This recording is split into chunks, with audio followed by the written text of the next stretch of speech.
संगमनेर शहर पोलीस स्टेशनच्या हद्दीतील सुकेवाडी या गावामध्ये तुषार उत्तम पडवळ आणि उत्तम बबन पडवळ यांच्या नावावर असलेल्या घरामध्ये या ठिकाणी जवळपास 400 किलोपेक्षा जास्त वजनाचा गांजा मिळून आलेला आहे, ज्याची किंमत अंदाजे साधारणतः 1 कोटीच्या वर त्याची किंमत आहे।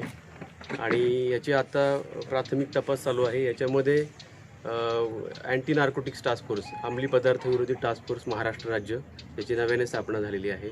अशा अँटी नार्कोटिक टास्क फोर्सचे नाशिक विभागाचे त्या ठिकाणी गुलाबराव पाटील साहेब DYSP, त्याचबरोबर त्यांची टीम, त्यामध्ये API व्यवहारे, API खरे आणि टीम, त्याचबरोबर संगमनेर शहर पोलीस स्टेशनचे प्रभारी अधिकारी, त्याचबरोबर या विभागाचे DYSP साहेब सोनवणे साहेब आणि PI साहेब आणि त्यांची टीम असं संयुक्त रीतीने या ठिकाणी सुकेवाडी गावामध्ये संयुक्तरित्या कारवाई केलेली आहे। आणि या कारवाई दरम्यान साधारणतः 400 किलो वजनाच्या पेक्षा जास्त वजनाचा आणि 1 कोटीपेक्षा ज्याची किंमत जास्त आहे असा गांजा मिळून आलेला आहे। पुढील तपास चालू आहे। आता पंचनाम्याची कारवाई सुरू आहे।